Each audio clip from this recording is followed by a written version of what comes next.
Good evening. I want to call to order the August 13th, 2012 meeting of the Rutherford County Regional Planning Commission.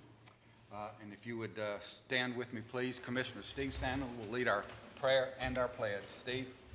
Let us pray. Heavenly Father, we so graciously thank you for giving us this life, and thank you, Father, for giving us this opportunity to lead in our great community of Rutherford County. Father, let us be of wisdom, of thought about our future here in Rutherford County as we plan and decide the best things for Rutherford County. Continue to guide us and weave us through this life of ours. We'll say an extra special prayer, Father, if you can lift up my son Wesley in his surgery Friday. I certainly appreciate that. And thank you, Father, for giving us all the many blessings you've given us. Father, we do love you, and we pray that we will be in heaven with you one day. In Jesus Christ we pray. Amen.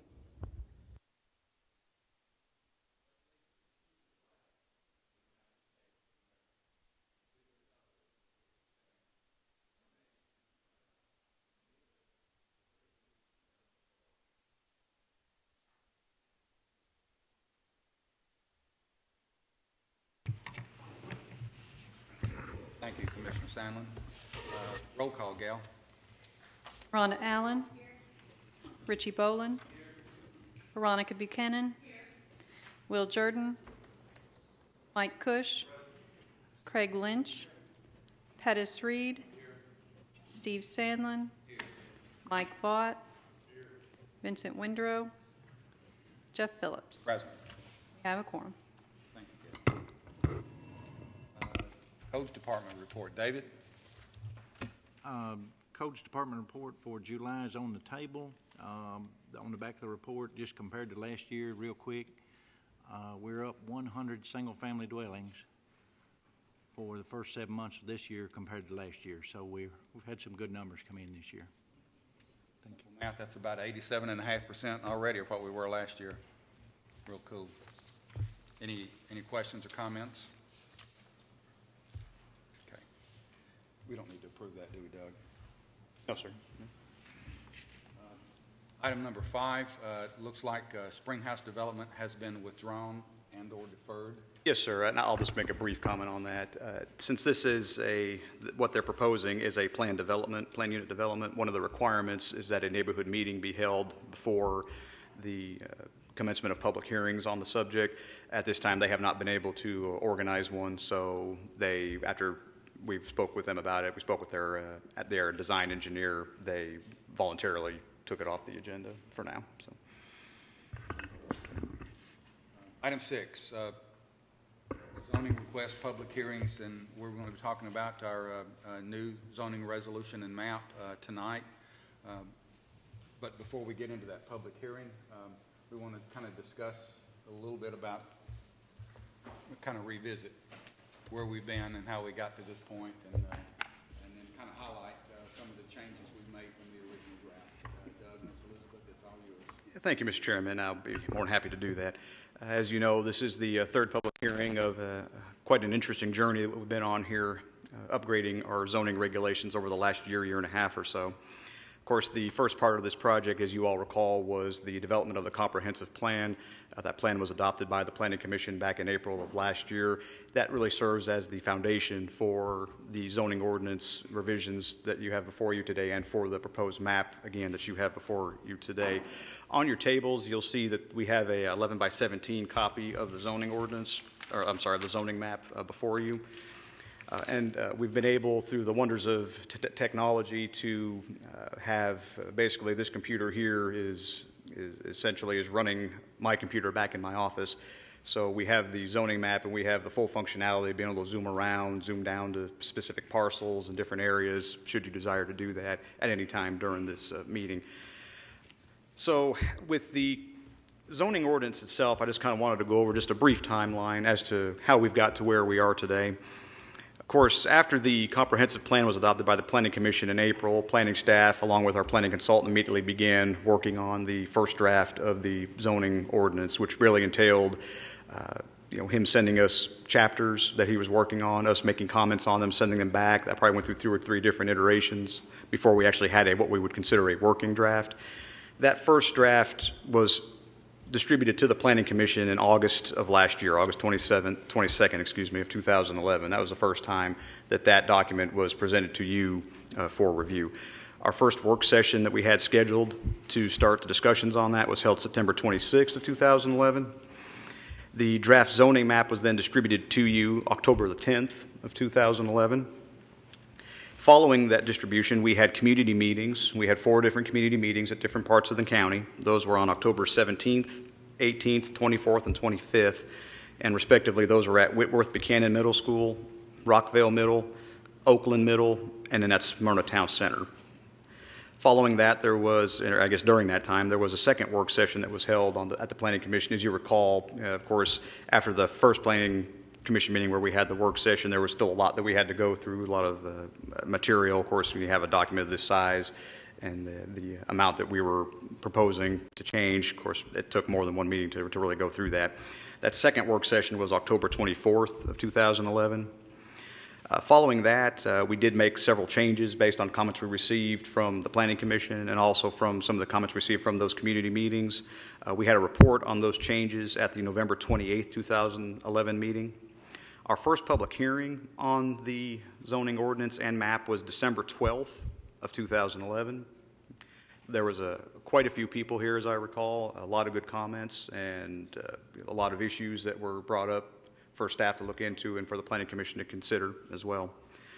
Following that first public hearing in December of last year, we had a series of work sessions.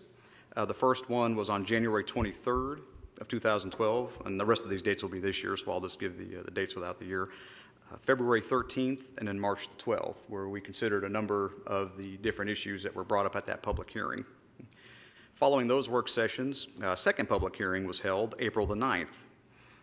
And again, there were quite a few people that made comments. There were quite a few issues that were brought up, and there were a lot of issues that the Planning Commission wanted to look into in more detail. So we had a number of work sessions after that.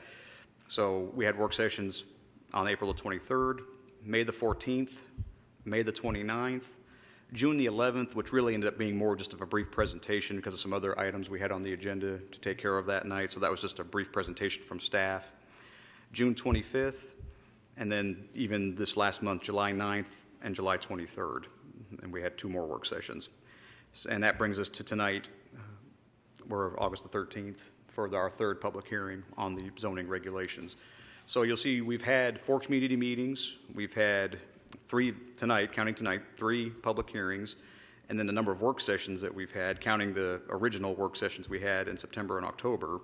Let me just do a quick count here. It'd be 1, 2, 3, 4, 5, 6, 7, 8. About 10, maybe 9 if you don't count the one in June because of just a brief presentation, but about 9 work sessions, 10 if you count the brief presentation that we made. So that just kind of gives you an overview of where we are today. Now, on your tables before you, and I do have a couple extra copies up here if perhaps someone didn't get one, we have kind of an overview of the changes that have been made in the draft since we've started, some of the changes to the November 14th draft at least. You should all have a copy, the most recent copy of the zoning ordinance. It's got the yellow cover on it. This is the most up-to-date draft. The draft that you have before you does incorporate these changes on this sheet. It's just these are kind of pulled out just for a little easier reference.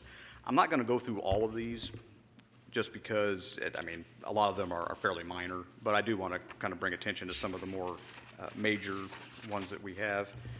I've actually got a marked copy here, just to make sure I got the right one. Yeah. The first one that I would like to talk about would be in Chapter 4, which would be on the back of the first page. And you'll see it's that's at the bottom. It's section 404A, and this is a section that we added. And this deals with the variable lot size and adequate infrastructure in the RL zone. You'll recall that a lot of the comments we've received regarding the zoning draft, and specifically dealing with the zoning map, is the downzoning of the areas, the 1 unit an acre area, which is yellow on the map on the screen above you and also on your sheets on your tables. After hearing a lot of the comments and looking how other areas have dealt with similar situations, the compromise we came up with and presented to the Planning Commission and was eventually adopted by the Planning Commission was looking at variable lot size and adequate infrastructure. Essentially what we proposed is that the lot size in the 1 acre area, 1 unit per acre area, could be reduced to 15,000 square feet if there was public sanitary sewer or a decentralized sewer system, such as a step system, something like that, with sufficient capacity as determined by the sewer provider, and had adequate water service for domestic and fire protection. So even though they were in the 1 unit an acre area, they'd be able to reduce their lot size to 15,000 square feet, which would be the minimum lot size in, say, an R15 type development. If there was adequate water service available for domestic and fire protection and soils existed for a conventional septic tank, we'd allow that kind of a density in that 1 unit an acre area to develop at 1 unit per 22,000 square feet, which is basically 2 units an acre, roughly. Not quite, but almost. So that would allow them to not quite as great a reduction as in the 15,000 square feet, but it does give them a little bit more than they would have otherwise. Doug, I got a question. Would that be an average, or that would be the smallest lot size? That's allowed? The smallest lot size, not an average, no, sir. And then third, if the event that the water service was not either available or did not meet the minimum requirements as determined by the water provider in that area, the lot size would have to be at least 1 acre. So that was one of the biggest compromises we made to this document. Yes, sir. Doug, on 1B, it says adequate service is available for domestic service and fire protection. Now, does that allow for a sprinkler system subdivision? You know, when we don't have adequate, what are we allowing there? That's what I want to know. You know, we've talked about the sprinkler systems where it's not adequate pressure or volume for fire hydrant. There's another provision in the zoning that makes allowances if there's not adequate fire flow, that sprinklers have to be employed. So that's not here, but it is in the zoning. Yes, sir. This would allow either or. I believe the it way would. It's worded. Yeah, I believe it would. Yes, sir. So that, again, that was one of the I guess the bigger compromises that we made in the document. One of the ones I thought that would bear out some further discussion. Going to Chapter 9, dealing with planned unit developments. If you go to the back of the second page, you'll recall that there was quite a bit of discussion regarding required open space. The current regulations that we have for planned developments now require that at least 20% of the area of the planned development have to be set aside for open space, with half of that being what's called usable open space, like parks area, walking trails, tot lots, something to that effect. The change that we made for this, first of all, in all residential PUDs, the biggest change we made is taking the 20% down to 10%. So instead of a minimum of 20%, we basically cut it in half. It's a minimum of 10%. We also excluded areas which are devoted to wastewater disposal, like a step area, something like that. That's taken out of the calculation on the front end. So an example, if you have 100 acres of land and 20 acres of that's for the step area, then you base your calculations off the 80 acres and not the full 100. So, and that was a suggestion that was made, a very good suggestion, and we took that into account. And again, reduced the overall open space. Again, this is just a minimum. If they want to provide more than that, they're certainly able to. Half of that still has to be usable open space as defined by the rest of the chapter, but instead of 20%, 10% open space is what is proposed to be required at this point. Moving on to Chapter 11, you'll notice, just real brief, regarding future street improvements, we put some language in there regarding dedication of right-of-way for properties to be consistent with our long-range transportation plan. Any required road improvements must be constructed or money placed in escrow for future construction and amount to be determined by the county engineer. Those are we made some tweaks as well to the traffic study, information based on some of the comments we received from the Middle Tennessee Association of Realtors. Going on to the third page, I guess that'd be the back of the third page. I won't go into all the details, but we made several amendments to the ordinance dealing with cell towers, really to make it more consistent with the laws as they currently are in effect today. Actually, we did receive some information from an attorney's office that does represent a lot of cell towers and had some issues with what we were proposing. Working with our legal staff, Mr. McCrary, as well as our consultant, I think we've addressed the concerns that they had with that. The Moving on, I think really the last major change that was made, if you go to the next to last page, it would be if you flip it over on the back and just flip back one page, you'll see section 1408G, and that's dealing with rock quarries and setback requirements for rock quarries. That's something that we've had a lot of discussion on over the last several months, really. You'll know our current regulations are 1 mile from a school, 1,500 feet from any residentially zoned property, including residential portions of planned developments. Following a lot of discussion regarding that, we've actually changed some of those setback requirements. Again, we've kept the 1 mile to the property of any existing community education activity, which would be any kind of a public or private school. 1,500 feet to the property line of any existing community assembly activity. That could be any kind of a religious facility, anything to that effect. Existing healthcare activities, which would be hospitals and those kind of uses. Residentially zoned property, again, including residential portions of planned developments. 1,000 feet from any properties that are zoned in either the office and institutional districts, the commercial districts, or any of the special character districts, which would be your rural centers, village neighborhood centers, anything like that. And then 300 feet away from any property zoned in industrial districts, public roads, and rights-of-way. There was also some concern about storage, and we added a provision in there that nothing can be stored within 200 feet from any property line, with the exception of parking, fencing, offices, weight scales, those kind of things, which would still be subject to all the normal setback regulations you would find in the ordinance. Those are an overview of the major changes to the ordinance. Now, I will say that we've received, ever since we've had this out there for public comment, of course, some of the steps we've taken. Of course, we've met with anybody that wanted to come meet with us regarding these issues. We've talked numerous conversations on the phone. We had a link on our website to basically a form, if you will, that people could fill out their concerns that they had and submit them to staff for us to review. You'll recall several months back, we actually had a document, it's about 30 pages long, of all the different comments and everything we received and our responses to those. I would like to just take an opportunity really just to thank all the people who've been involved in this and all the comments that we have received. We have received a number of comments, a number of very good and very constructive comments that really have helped us make this document a better document. Most recently, we've had meetings with the Middle Tennessee Association of Realtors, where they had a number of concerns that they had, and I think we discussed that really just within the last month, that letter that they had submitted and our responses to that. We made several changes based on the comments that they had submitted, and again, we won't, obviously cannot see eye to eye on all the issues. Quite frankly, you're never going to be able to make a document such as this that's going to please everybody 100% of the time. You know, it's really a lot of give and take, and I feel that that's what we have accomplished here. I think this is a better document for the comments that we have received and that we've responded to. I think we have a better document than what we started out with. So I just want to take the time to publicly thank all those who have made comments and have tried to work with us to make this a better document along the way. That's kind of just an overview of my comments, Mr. Chairman. I'll be happy to answer any questions that anybody may have. At this point, really your action tonight would be just to have another public hearing to hear any other comments from the public. If you are to make any kind of a recommendation tonight, this is not the stopping point for this, not the final destination, or the final destination for this particular item. This will have to be acted on by the full Board of Commissioners. State law does require at least a 30-day notice to be placed.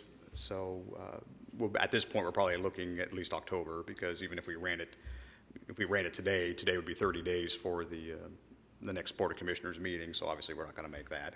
But so we're probably looking at October at this point. So. Questions for Doug or the staff, Steve? Doug, way early on, we talked about a lot of different things in the quarrying situation, more or less or not dealing with the lawsuit itself and the situation with the quarry that we have right now. But as far as a couple of things that are in there, as far as a time situation, as far as a depth situation, you know, I haven't addressed that again. And we don't really have that in this. I know in a planning situation where we would put the timing, you know, requirements on when they're open for business, and we would do that at the meeting itself. But do we need that in our zoning ordinance here, as well as like, and I feel sure we probably need a depth situation, but I am not of the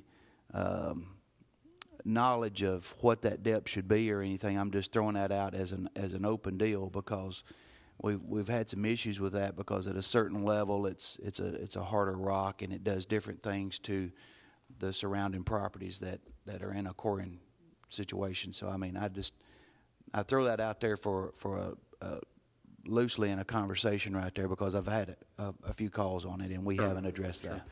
Well, in regards to time, as far as hours of operation, that kind of thing, I'd be hesitant to put something like that in the zoning document regarding that, just because if you're really doing it just with them and with nobody else, I think it becomes a matter of consistency with the rest of the items in the zoning.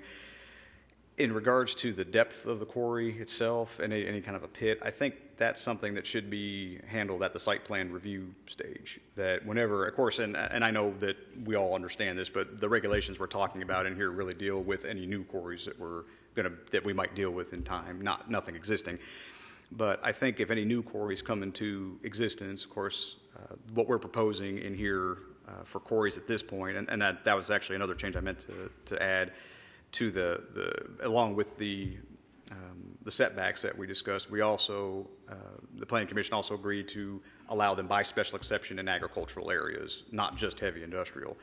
Regardless of which path they take, they're going to have to get the property rezoned. I mean, you saw the example we used when we did the little study that we did looking at various areas around and coming up with the regulations that we came up with and how other areas did it.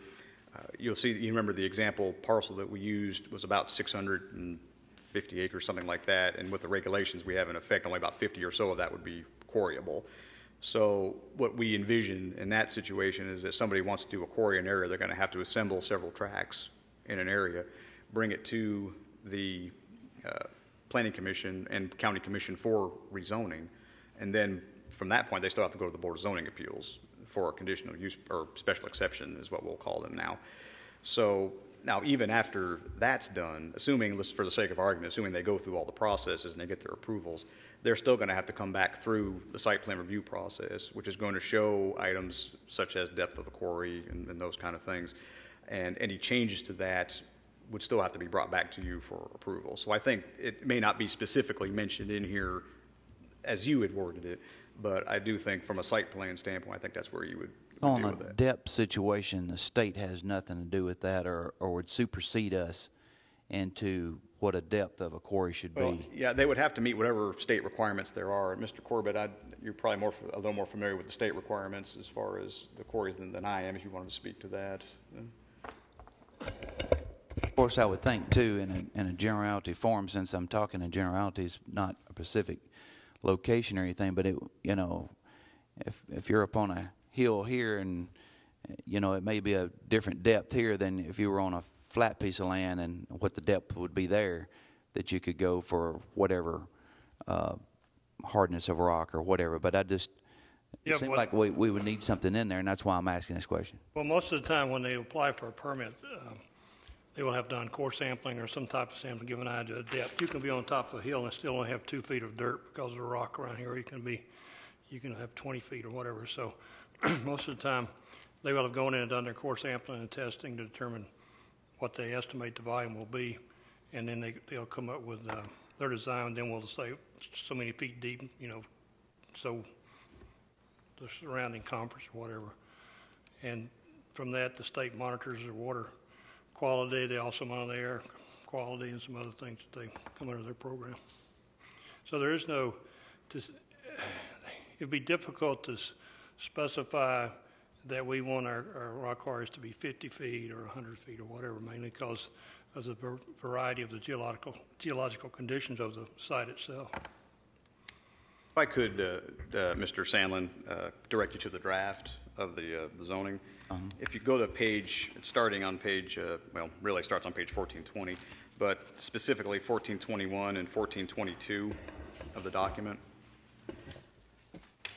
1421 goes over a general area plan that they need for their application, which talks about things they need to submit to us on the front end, existing conditions, site and geologic data, soil types, geology, all those things, the operation of the site, the type of material to be removed, annual removal rate.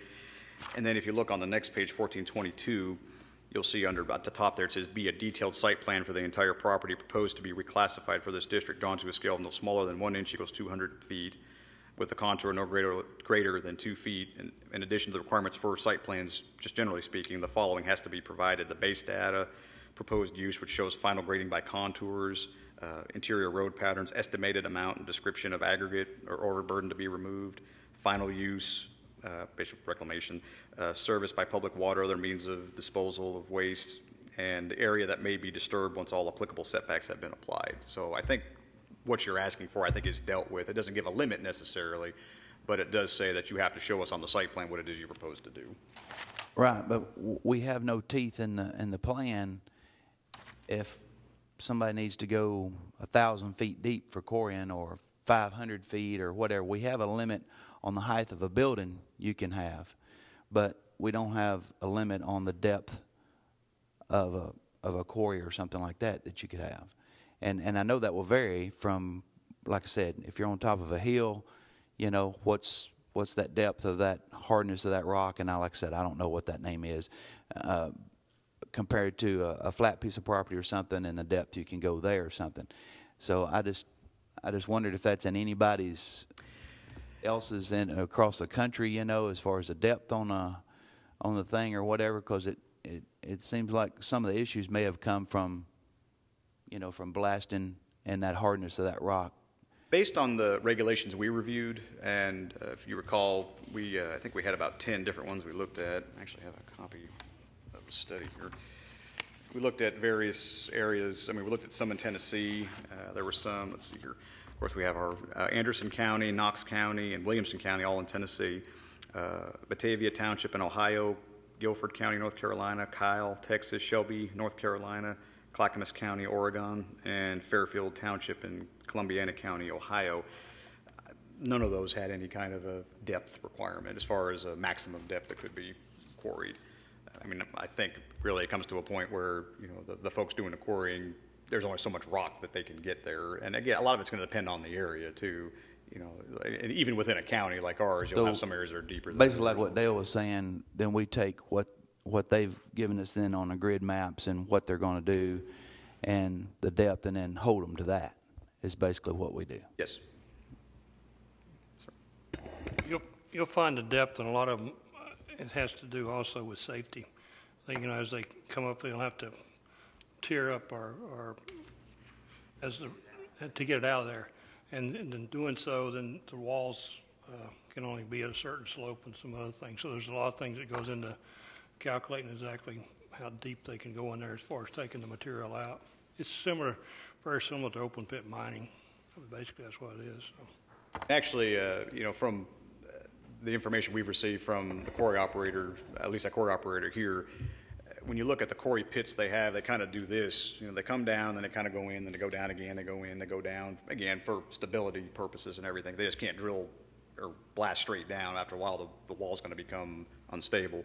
So for practical purposes, eventually they're going to get to a point where they can only go so deep because of the safety issues with the wall. So. Dale, when the deeper they go, the better risk they have of striking water too, and that's a big problem for them, isn't it? It definitely is, particularly in here, because we have a lot of water that's basically lenses of water caught in between the rocks and stuff, and then of course they get into trying to pump that out and keep their operation dry, and it becomes another safety problem because of the water table. You know, they do this rock quarry and stuff in Florida where the water table's, you know, 8-10 feet below, and they're still doing it. They just do a lot of pumping. I mean, but the problem is they have to deal with that. It becomes more expensive, and it also, if you have a copious amount of water, then you can't keep it dry, and so basically it'll wash out your operation.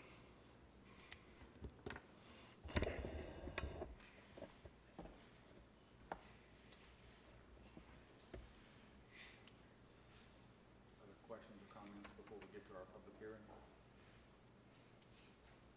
Okay. At this time, we're going to open up the new zoning resolution and our map for a public hearing. And anyone that wishes to speak, would you come forward and state your name and your address? and then face the audience, if you would, from this podium. So the public hearing is now open. Anyone wishing to speak, please come forward.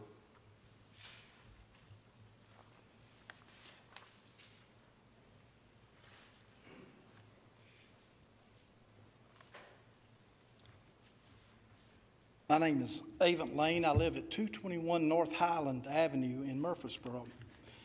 And what I want to make a statement, and also, Mr. Sandlin, I understand your concern about this depth situation. Just wanted to point out that right now, the lawsuit that's going on is about a site plan with a depth limitation on it, that Rogers has admitted that they exceeded. But the county will still not enforce it. I mean, that's another thing for the courts to decide. So I can understand your concerns, Mr. Sandlin, and they're very valid. Also, engineering it's like Mr. Corbett said, you don't know what you got until you start doing it. I would like to ask Mr. DeMasi if he could just, do they have the information there of how actually deep those chords that you just listed were? And I'd like to know what the average is of those, the ones that you all have studied. I would be interested to know, are they averaging 60 foot deep? You talking about the regulations? Yeah, the that ones we talked that you about? studied, that y'all went to the different states and stuff. Well, and how we got these, let me explain to you how we got the regulations. We're members of what's called the Planning Advisory Service, where essentially it's through American Planning Association. It's a membership we have. Essentially what we do is if we get to an issue that we want some additional expertise on, we email them what the issue is, and then they respond back with example ordinances, which is how we got what we Right. did. Well, I mean, Yeah, right. I just understand. Question. Right, I know. Asked, do you know what the depth of those quarries were? Those 5 or 6 that you. These other municipalities Right. or other counties, there Okay. was there was no That's information fine. in there I'm not about depth putting you on the support. spot. Yeah, I right. just wondered what they were. Oh, right. No, and I just wanted to explain just so you understood how we got Yes, the sir. data and everything. Yes, sir. That was all. Thank you. One other thing that I want to bring up that, to me, and I've been told this, there's 2 things. There's quality assurance in all this process. This long-range planning document is a good document, and I'm really impressed with the things they did to change, to bring that part about the rock quarries into what I think is a whole lot better. But the thing I want to make sure is that there is compliance with this. We make these rules and we make these regulations, and it seems like over the years, it seems very slipshod enforcement. One hand, some people are enforced. They got to move a fence out in the country, so out there immediately making them move something, or putting a man in jail because of his car is in the floodplain.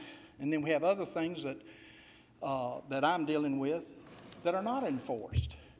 I'm tired. It seems like there's a lot of selective enforcement. I have a problem. I want to see some kind of schedule or some kind of compliance, especially on the rock quarries that go in here, like that the county goes up and inspects it. Mr. Corbett said something about the state, the air and water pollution control permits. He's exactly right. That's what the state does. But I have 2 emails from the state, from 2 different departments, that state that depths, hours of operation, and how the quarry is run is the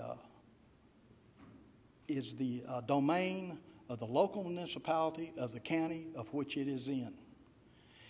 I want to make sure my county is keeping an eye on these things and making sure that they're obeying the rules, whatever they may be, because all of us have to do that. And I'll let it go at that. I've been told that one other thing. I've been told what I'd love to see in the plan is a plan for correction or elimination of these legal, non-conforming uses of what we've got there. We've got a lot of dirty laundry out there. We need to wash it. There's some things that need to be straightened out. They go on and on. Are they allowed to keep operating this stuff out of compliance with the way the zoning is now? I know it takes a while to get it straightened out, but there needs to be a plan of some sort to correct these issues. And thank you for your time. Thank you, Mr. Moderator. Thank you, Mr. Lane. Anyone else wish to speak?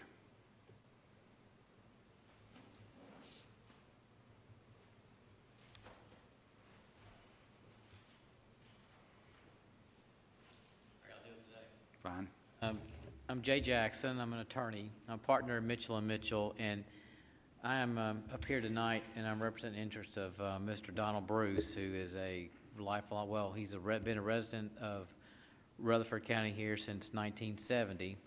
And I sent letters, or I hope each of you got a letter in the last week or maybe the last couple of weeks concerning some properties that he has.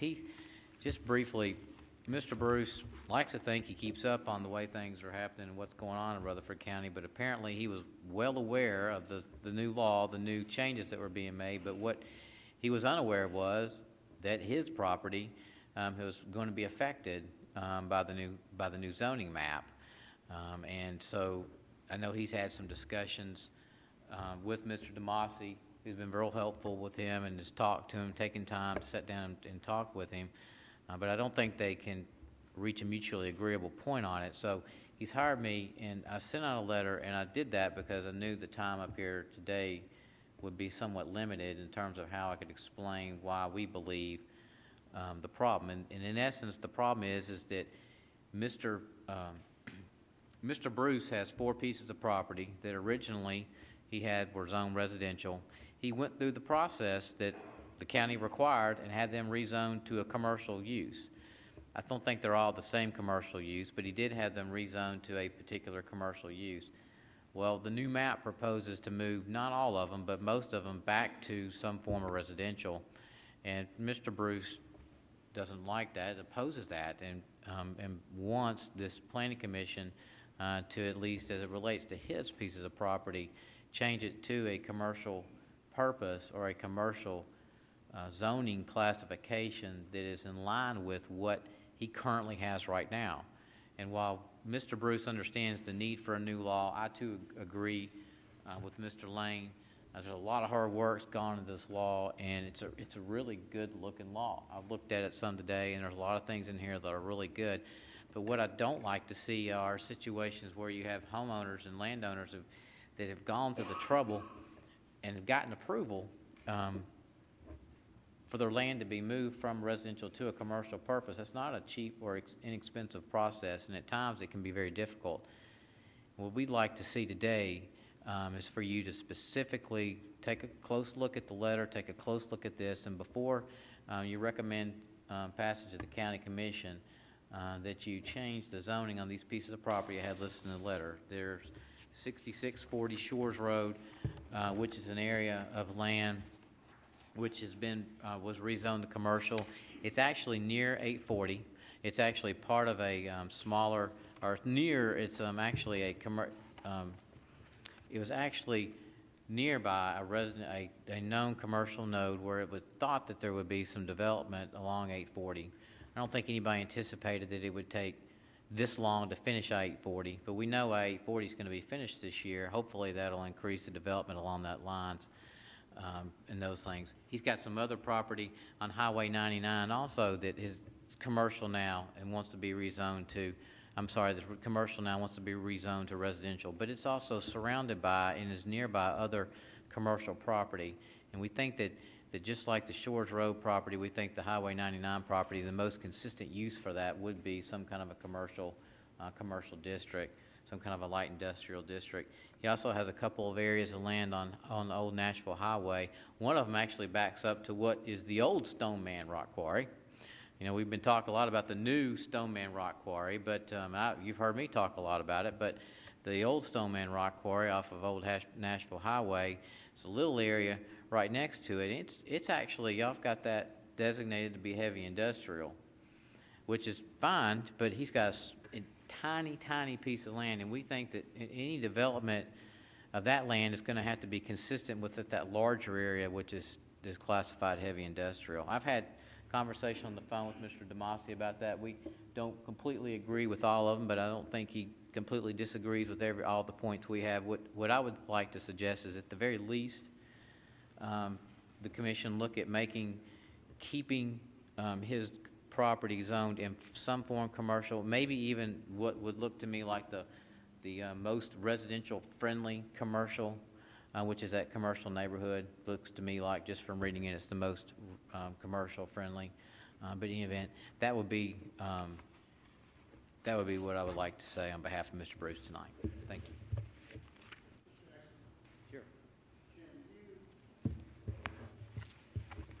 Can you show us on that map Oh, where those 4 pieces of property are? I've got my maps here. So I guess why don't we talk Shores Road? Can you pull up the Shores? Can you get close enough to it? And Doug, are we talking about a conditional use permit that they're not using? That's why it's going back whenever this goes through.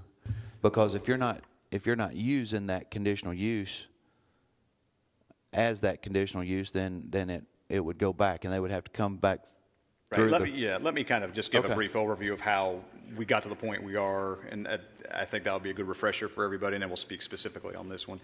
When we looked at the zoning map, of course, there's not pretty much every property in the county is affected in one way or another, just because we're changing zoning designations and everything like that. So really, this is affecting every property in the unincorporated area, even if it's just going from residential to residential. So in that sense, it is rezoning every property. When we looked at, and the property in question is the one with this black dot on it right here. This is the 6640, I believe is the address. What we did was we looked at the existing zoning on the property, and this is right now, what's showing on there is the proposed zoning, which this is all the RM, which is residential. The existing zoning on the property, let me just pull that up here. If I can find my zoning layer out there. Thank you. I can't even read that. It's a retail and wholesale trade zoning. So what we did was we looked at the existing zoning on a property. We also looked at how it's currently being used, and if you turn this off, you'll see it's pretty much just it's not really being used for much of anything right now. It's just a vacant piece of property. So we looked at that, tax assessment records. We looked at several different things. What we tried to do, as well as the surrounding area, we tried to assign, for commercial property, we tried to assign a zoning classification that whatever the use was there would still allow the use, but was the most restrictive way to do it. So if you had a convenience market, which would be allowed in any of the commercial zones, we picked the most restrictive commercial zone. The reason I think that we left this residential is, first of all, it's approved back in 2000. It's still vacant property, really hasn't been used for much of anything. There's actually a provision in our zoning even today that says if a conditional use permit is not activated, so to speak, no building permits ever issued, no business license ever submitted for it, that the planning director has the authority to void it even at this time, after 1 year, essentially, is the time frame that the ordinance gives. Now, I think what we were thinking about, that we know that there are several of these kind of properties out there that have had some sort of conditional use, have just for whatever one reason or another has not been used, never been activated. So we put something in the zoning draft that we have here that basically says if it hasn't been used, if you have a conditional use permit that hasn't been used in 30 months, it basically is null and void. We tried to deal with those all at one time. But just looking at the surrounding area, and Mr. Jackson and I, we had a conversation about this earlier. When you look at the surrounding area, of course, this is 840 right here. This is Almaville Road, and of course the interchange. And Shores Road, you do have a connection here to Almaville Road, but predominantly this area around in here, even today, when you look at the existing zoning on the property, is all pretty much residentially zoned. Your closest commercial zoning, or I guess non-residential zoning, is really down here along Franklin Road. Sorry. There is some other commercial zoning around here, along Almaville Road. I think a little convenience market up there. And the conversation I had with Mr. Jackson earlier was, essentially, if this comes in today, we recommend denial of this. It is on the fringe of the development node for this area, the employment node. But the point I believe I was making was, in order for this really to have any kind of commercial potential, you're going to have to see some sort of utility extensions down this way, sewer, adequate water. This is really it's a 2-lane road serving predominantly residential area until you get a little further to the east, toward the New Veterans Parkway, where there's some development going on over there. But that's staff's viewpoint on that. So, really, it's up to the Planning Commission how they want to. Well, Doug, what I was saying is, none of these properties have accurately been zoned or, rezoned commercial. They've been a conditional use. Well, this one is zoned commercial That as well. is zoned Yes, sir. commercial. This one has commercial zoning. But there's been no building put on it. There's been no business put there. There's been no Not since I've been permitting or anything right, on it. Mr. Jack, unless you know something more about that I do, but They have been rezoned, Right. but then there's no permit. And I think what Mr. Bruce would want you to know is, Mr. Jack, could you go to the mic so everybody? Sorry. Yeah. I Thanks. think what Mr. Bruce would want you to know is that while the conditions for development have not been what he would like to see in order for him to develop the property, he's hoping, for example, with the Shores Road, with the 840 being finished, that'll change. But the conditions just haven't been, as you know, with the economy. So the So zoning that one there has been like, what, 10 or 12 years ago? it's been since 2000. Yeah, that's when it was initially approved. Well,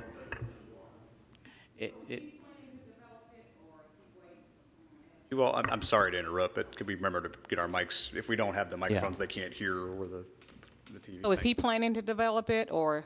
doesn't currently have a seller for or buyer for it, or doesn't have any current plans to development at this time. I think the point of it is that it's got a commercial zone to it, and he feels like, and I do too, that it should, I know that the law's changing, but he should not lose the benefit of what he's previously gone through. Understanding that even if you give a lighter commercial zone to it, it's still going to retain some of its commercial nature. And then if there's another use, he's going to have to come back here or come back to, I guess it will be the Board of Zoning Appeals possibly, and get some kind of a special exception. Thank you. I'm trying to use the right term now. But So is it up for sale? he has most of the property up for sale right now. There's one piece, I put in my letter that 3 of the pieces of property are up for sale and one of them's not. And of course, it's less attractive to a buyer if it's not in the commercial. Right now it's listed, it's in the commercial zone. If y'all take it out, or if it's, I know y'all don't approve it finally, if the commissioners finally approve it and it's removed from a commercial to a residential, then that's going to make this property much less marketable than it would be as it sits today. Well, Doug, I don't think we didn't do that. I think Mr. Bruce took it out of the commercial spot when he never put commercial in there after he was approved for it. I think that's the issue. So I'm going to have to agree with Mr. Demasi. We're going to agree to disagree. I think another concern, not to belabor the point, but I think another concern is just since there's no use on the property, what zoning designation would we give it? And to comment on Mr. Jackson, what he was saying, you'll have a commercial zone, but then have to go to the BZA possibly for a special exception. The way that the new ordinance is structured, there's a lot of uses that are by right in that zone now. I said there are some uses that will have to get a special exception from the Board of Zoning Appeals, but there's a lot of uses that are allowed by right. And that's going to be, that's with all the zoning districts. That's not just with any of the commercials. That's with any of them. But, that's another challenge that we would have is what exactly do you want to zone it as? So. And that's the Shores, but like I said, there's 3 other pieces of property, and I think we did have a discussion about the property on Highway 99. Yes, I'll go to that one next. Oh, wait a minute. Sorry. There we go. The property, let me turn off a couple layers here. The property is right here, the black dot on it. Existing zoning of the property, I believe, is retail wholesale trade. That's the existing zone. Of course, you see across the street there is, I believe that's where the post office is. There's a gas station, convenience market type facility. Under the proposed zoning, we see, this got confusing. Let me turn that off. There we go. You see that there is, let me turn on the labels here. There we go. There's a note of commercial services through here, commercial neighborhood, institutional right through here. This is the property in question. Quite frankly, after looking at this, I'm not opposed to giving this something like a commercial services like it is across the street in this area. I don't think that's necessarily out of character. Again, we use the same philosophy that we looked at with the one on Shores Road, just the existing use of the property and everything, how it's currently being used. And when this was approved, This was approved, I believe, back in 2005. I actually pulled the resolution on it. I've got it here somewhere. Now, is this one for sale? Yes, this one's for sale. And the one on Shores Road is for sale? Yes, ma'am. There really isn't any uses associated with this. It was resale and wholesale trade. It was unanimously voted in favor, and I believe, again, it was back in 2005. Looking at the applicant's application, there was just a number of retail-type uses that were proposed for this. Nothing, for whatever reason, made it into the resolution. But again, nothing's ever been done with the site. But considering the surrounding area, directly across the street, you've got commercial uses, the post office, and whatnot. I don't think it'd be inappropriate to have that zone commercial services as well, personally. Is that a residential home right there? No, it's vacant property. Vacant property? I can zoom down in it here. It is vacant? Vacant. Yeah. Hey, could you show them the one map on the Old Nashville Highway? Yeah, I will get to that one soon. I'm going to turn off this here. Yeah, this is the property right here. Now, it is adjacent to residential homes on either side, but it is directly across the street from, commercial building here. Here, a little further up is the post office. Actually, I think that might, yeah, that's the post office right there. Convenience market, some sort of auto repair. Yeah, I think it's an auto repair building. Have we ever put an expiration date on any kind of zoning, though? The zoning pretty much stays with the property unless it's changed. And again, zoning is a legislative action that can be changed through the legislative the process we're going through right now. The conditional use permits, however, that are approved on properties have been placed on expiration dates before. This one conditional use or zoning? Well, based on everything I could find, it's just a rezoning. There really aren't any uses that were ever placed on the resolution. I don't believe he obtained a conditional use permit on any of the properties. I think they were all rezoned. A pretty good issue because he spent money and brought it before us to have it zoned, whether it was in 1985 or if it's 2012. I mean, if it was good enough for zone then, why is it not good enough to be zoned that way now? Well, I think when you look at development patterns in an area, I mean, things change sometimes. I'm not saying they change all the time or in every situation, but like the example on Shores Road, like I said, that comes to us today. We look at that gets a recommendation of denial from us. So I'm just saying things change over time sometimes. And maybe that's the whole reason we're going through this process we're going through with the overall zoning ordinance and the map. Just because of the development patterns, the document that we're currently under isn't as responsive to the growth patterns and things we see today that they are. Things happen with state laws that require us to make changes to things. I mean, it's just a part of the everyday administration of the zoning ordinance, really.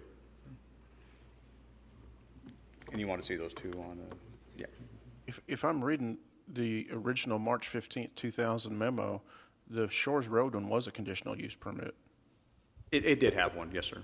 Yeah, that one did have conditional use. This one, the one on 99, I can't find one that did. Just what's in the file just has the zoning. This is and let me turn on the zoning here, make it a little easier to see. The two properties in question are this smaller property right here. This is the one that Mr. Jackson was referring to. It's immediately adjacent to the LoJack property.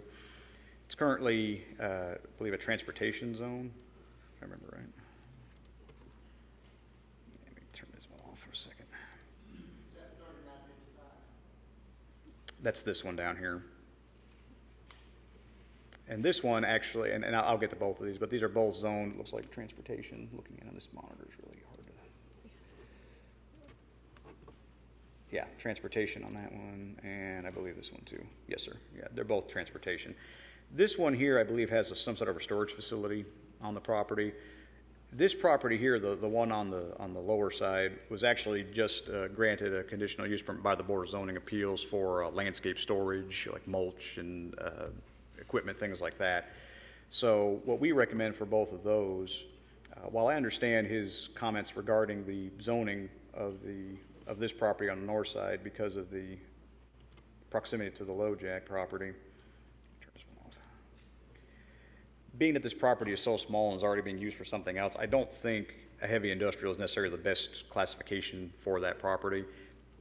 I think that a lot of the uses that Mr. Bruce is anticipating possibly for this and even for this property down here, I think the commercial services would serve him pretty well for that. And again, it doesn't limit him to just, I believe the conditional use permit or whatever it was he got for this was really just for storage. That's some kind of a storage facility. The commercial services does open him up for a lot of different type uses. It's not the least restrictive of the commercial zoning. It's one in the middle. You know, you have commercial neighborhood services and then general.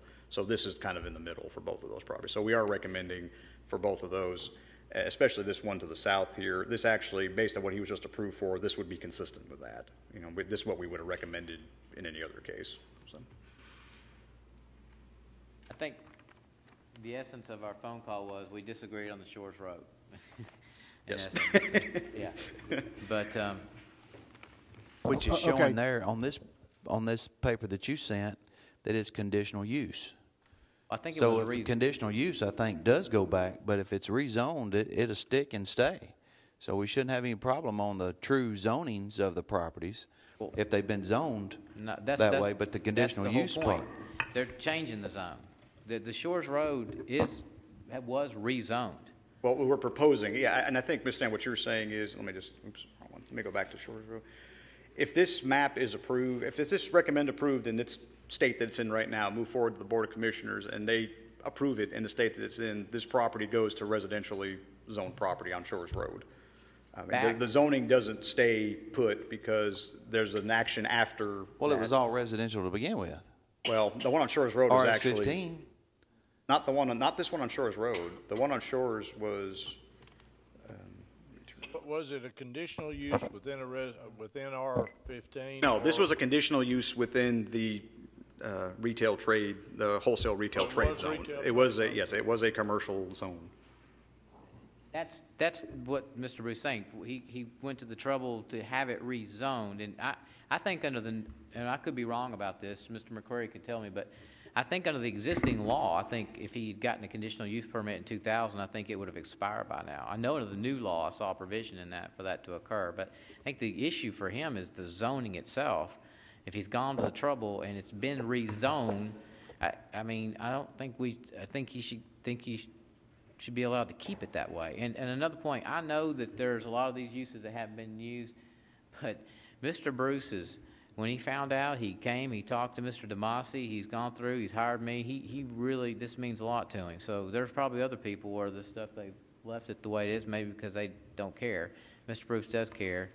And we just ask that, we're not asking anything about the cups, this conditional use permit. We'll like to keep the commercial zoning nature. Thank you. Ms. Jackson, the commercial services on the last three, you're all right with that? I think that's a good compromise in terms of the last three. I think the issue is going to be the Shores Road. Obviously we have a disagreement with Mr. DeMasi, but hey, that's what makes the world go around. Now, what are you calling Shores Road? What we're proposing for Shores Road? We're proposing residential. Right now, it's zoned the wholesale retail trade. Turn that off. Are all four of these properties rezoned? They were rezoned at the time. All four of them that we've looked at were all some sort of a non-residential zone, commercial, or even the transportation is really more of an industrial zone. All four of them had non-residential zoning. The only one we're recommending at this time, again, the Highway 99, I think we can live with commercial services on that one. The other two, which are already zoned for non-residential purposes, I think we both agreed commercial services is good for those. The only one we're recommending still a residential zone is this one here on Shores Road. Conditional use permit within the zone, I mean, they could come back up here and, before we got into all this, they could come back up here and say, we want to use it differently within the commercial zone, and that would have changed the conditions on the conditional use. Well, if he wanted to use it differently from what he was approved for, then he would have had to have come back and gone through the process again. Yes, sir. I think that's your question, isn't it? Yeah, but it would have been an easier process to really. If you weren't changing the zoning, you were just changing the conditions of the zoning or the conditional use permit. then it would have still stayed commercial. Is that correct? Yes, it would have. Would a commercial neighborhood work? Again, it's going to be up to you as the commission. Our recommendation, and I don't know why we just lost it, but our recommendation is that we leave it, we zone it to residential use. Commercial neighborhood more restrictive there, Ed? Commercial neighborhood is more restrictive than commercial services. Now, it does still allow a number of uses by right, and that's something we've talked about here, that, you know, not all, you'll still see applications for rezonings. That's not going to change any. What's going to change is the fact that once the zoning is approved, there's going to be a list of uses in here that they can do by right, and all they're going to have to do is submit a site plan to you. And at that point, they know there's not going to be any more, well, I think we need more buffering over here, or I want to limit hours of operation, or you name whatever the conditions are. You know, that's not going to happen anymore. It's just going to be these uses you can do by right, as long as they meet the criteria within the zoning ordinance, they can do them. So if you're comfortable, again, commercial neighborhood is the most restrictive out of the 3 commercial zones, if that's what you want to do. Again, staff recommends we rezone it to residential. Yeah, all we would ask, if in closing as I leave, is that you just consider the fact that it's been gone through the legislative process, it's been changed, it's commercial zoning, and really feels like it needs to stay in some form. All 4. Thank you very much. Thank you for taking the time that you did. I really appreciate that. You didn't have to. Thank you. Thank you, Mr. Jackson. Anyone else wish to speak?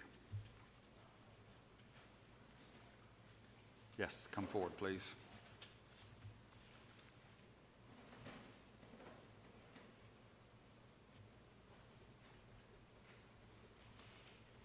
Hey, y'all tonight, Ronald Williams from out at Rockville, and I'm going to be real brief on this. I'd like to thank all y'all for all your hard work, because I truly know what you've been through with this since I've been on this stuff from the beginning as well.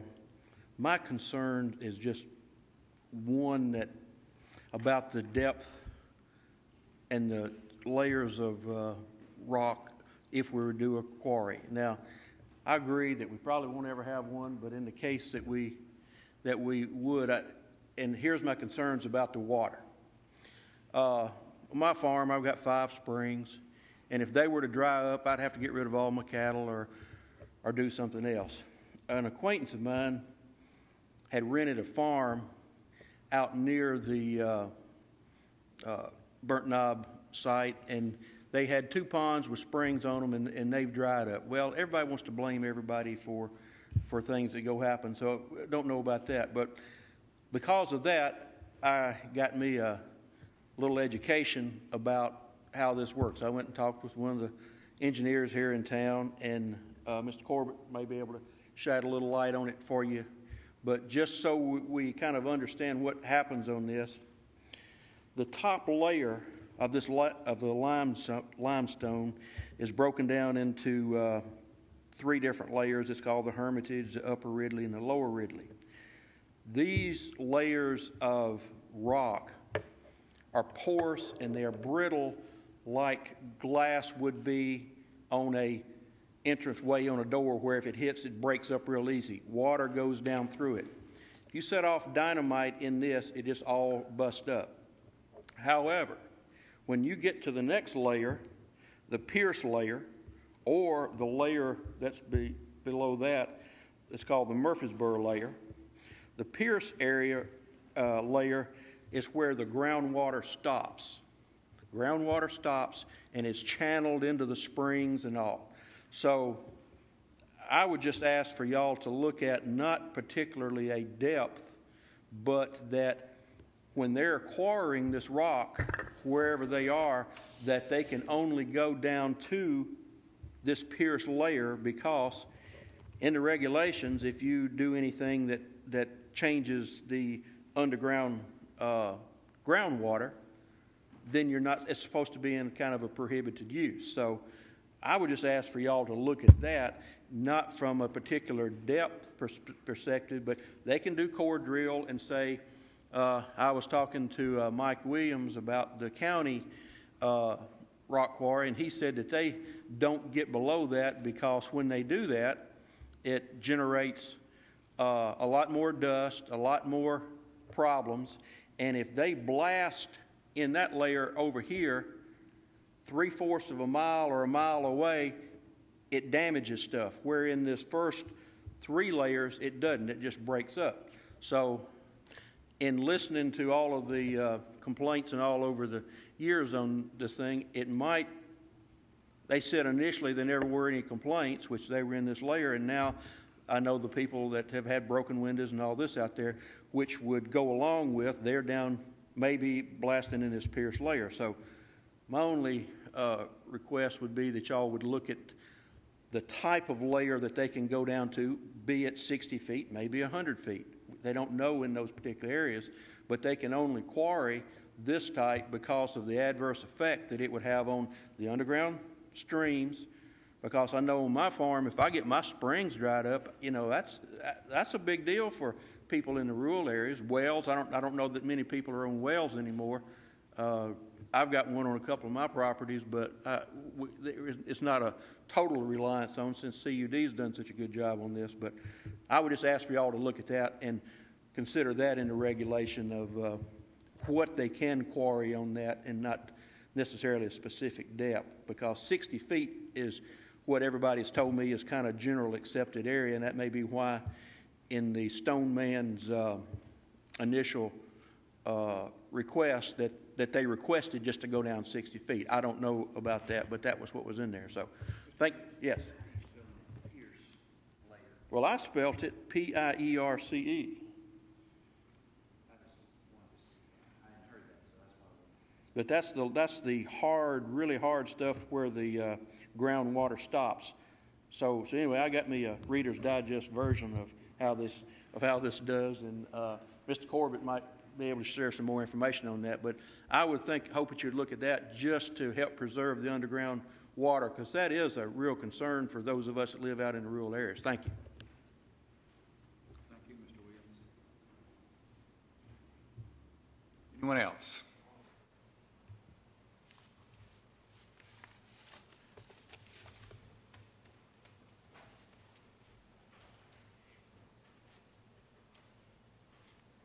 My name is Steve Schrader. I live at 676 Cottonfield Lane, and I want to thank the opportunity to come up and talk to you folks. And I would also like to apologize for being so darn late in doing so. I'd like to address some of the issues that Mr. Williams touched on, and that's the transmissibility of the soil.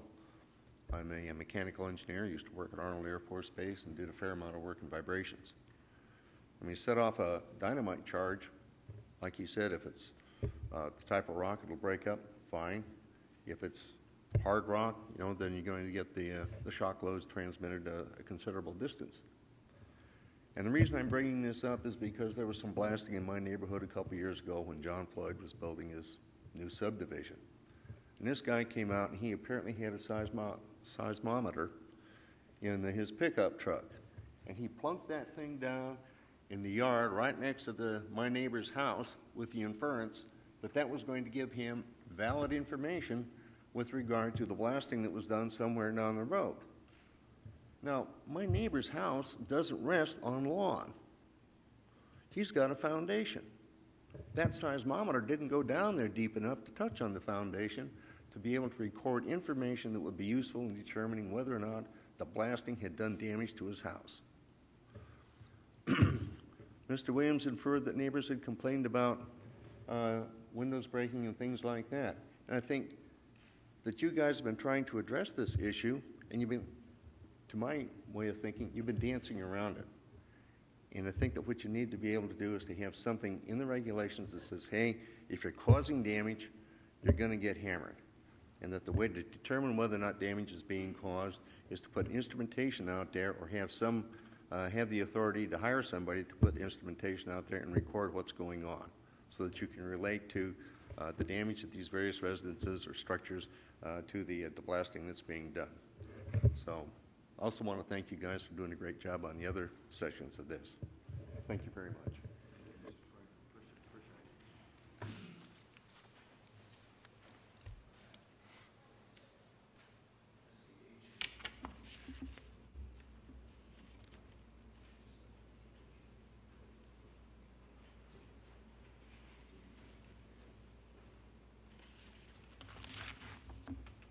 Good evening. My name is Chris Jensen. I live at 2515 Lincoya Drive. I'm here tonight to represent the Rutherford County Home Builders Association. Many hours have been spent looking over the different aspects of this new zoning ordinance, and we can see the amount of time and care that has been placed on this proposal, as well as the number of issues that it will fix. We agree that an ordinance is needed, and we thank you for taking the time and energy to bring progress to our community. We feel that new construction, growth, and economic development drive America. Looking at this proposed ordinance, we see the ability to grow and prosper through a structured design that will bring stability in these times of uncertainty. The need for zoning ordinance should not be to make it harder to develop land, but rather to make sure that it is done in the proper way. And we feel that we have reached a plan to accomplish this goal. We feel like this ordinance will be able to provide a process that is easy to work with, understand, and which allows and promotes creativity. It will allow densities and a variety that makes quality development economically feasible. We feel that projects will be able to be marketed and desirable to the consumer, and we feel that it allows an efficient use of land and resources that include minimizing the long-term maintenance costs.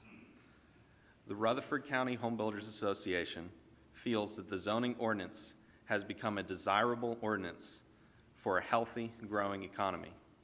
We also feel like this is in line with the county's goals to stimulate economic prosperity, and I would like to thank you all for the time that you've given to your community and for listening to the concerns that have been raised, weighing the options, and resolving the issues. Thank you for being creative and encouraging development and prosperity. Thank you. Appreciate your comments and appreciate you being here. Anyone else wish to speak?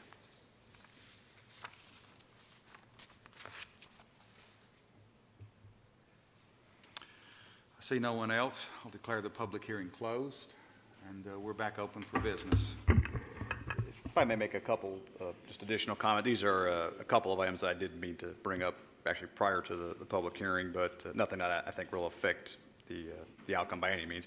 But a couple of items I did want to bring to your attention. We did get a letter, and we have a copy on your tables from Mr. Paul B. Johnson III, representing the Rutherford County Property Rights Alliance. Essentially, and his concern dealt with, and we talked about this a little earlier, about the rock quarries not only being permitted by special exception in the heavy industrial zone, but also in the agricultural residential zone. I just wanted to bring your attention to that he had some concerns with that, and I wanted to make sure that got read into the record. I'm not going to read this whole letter, but we do have a copy here of that. One other item, and this is something that the county commissioners are probably aware of regarding open burning and illegal burning. Back in, I guess it was late June, early July of this year, you'll all recall we had a very significant heat wave, very high temperatures, very dry and dangerous situation. At the time, there was discussion, and Mr. McCrary was involved with some of those discussions as well. But there was an Attorney General's opinion that was issued, I believe, back in 2008 that does allow for the regulation of open air burning to be placed in zoning ordinances. So you have on your table just a kind of a draft of something we're proposing to add into the ordinance. If you do decide to move this forward, we would just ask that you do it with this being included in there. Essentially, the purpose of the regulations is to establish controls on open burning to prevent undesirable levels of air contaminants in the atmosphere that can create breathing hazards, and also creates the ability to ban open burning and firework displays when hazardous conditions exist in order to protect the property and lives of citizens. Number one kind of discusses what open air burning of allowable materials is allowed in the unincorporated county, but kind of limits what those materials are. Number two kind of gives you an overview of the open air burning of things that are not permitted, basically tires, other rubber products, vinyl shingles, those kind of things. It's all expressly prohibited. And then the third one deals with extreme fire hazard conditions. The Rutherford County Fire Chief, with the advice and consent of the county mayor, may issue a ban on open burning, which would prohibit all open air burning and fire as well as firework displays in the unincorporated areas of the county. So we would just ask, if you do decide to move this forward, that this, any discussions include this in the discussions as well. I've got a question here, and I think this is probably good based on conversations with Larry Farley, who's, I guess, fire department. And that's where a lot of this came from. Yes, sir. You know, Larry and I were talking about immediately prior to the 4th of July, which we kind of dodged a bullet with some very light rain showers at the time. I think it helped a lot. But the state law allow a local authority, in this case being Larry's office and the mayor's office, to ban fireworks. And that I'm going to let Mr. McCurdy answer that. I'm bringing that point up based on my conversations with Larry. Are you saying to ban fireworks, the sale, or do you mean to ban shooting them? When you say display here, does that include private use? You know.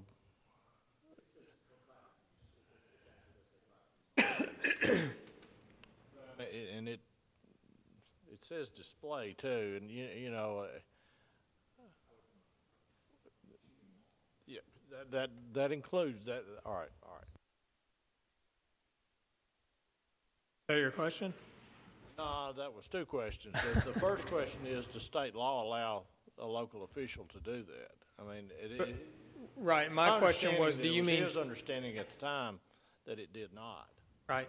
Do you mean, but you do mean to shoot them off. You don't mean to prohibit the sale. Right. That's your question, right? Right. No, the short answer is you can, by the methodology that you're using or that's being proposed now. That is, if it's in the zoning resolution, there's an Attorney General's opinion that suggests through the zoning resolution that you can bestow authority on some official to put out a temporary ban on both burning and shooting fireworks. There is also was authority for allowing an official to do a burn ban, which the county commission dealt with back in June, but it didn't deal with fireworks. Fireworks you could not deal with independently of this zoning resolution. Burn bans you could if you have a county-wide fire department or fire chief.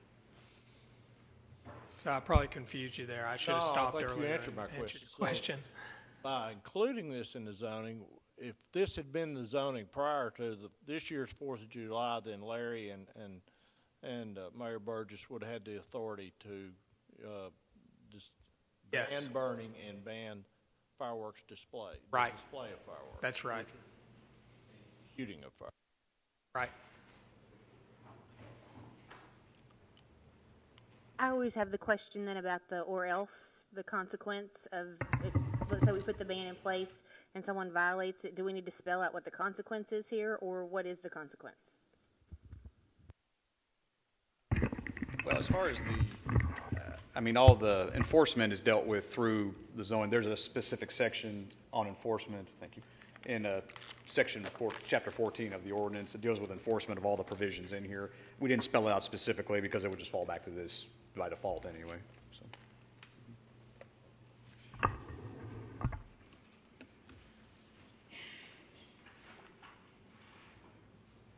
Mr. Chairman, I'd like to see us take a look at something, and I'll leave it up to the planning department there to and Mr. Corbett, if you can help in looking at this depth of this Pierce level. If that's the answer, I like that scenario better than I do putting a depth on there, and I think it would be the same for everybody, whether you're on a 100-foot mountain or if you're in a flat part of the country. So that Pierce level is going to be the same wherever it's at, down. So instead of saying 60 feet or 100 feet or whatever, that we don't know what is the right foot, I'd like to look at that. If we can put that in, I'd love to do that. If I don't know our legalities on it, I don't know if we can do it by the state, but if we can, I think we can, then I want to throw that out there. If y'all do a little research on that, I don't want to hold up this process, but it's something that is very important to me and residents of this county for a future quarrying operation. So I think we can handle the time situations on a as-need basis when they apply, like we do other businesses that come in. So I agree with you there. We'll handle that whenever one is applied for and put those regulations on there.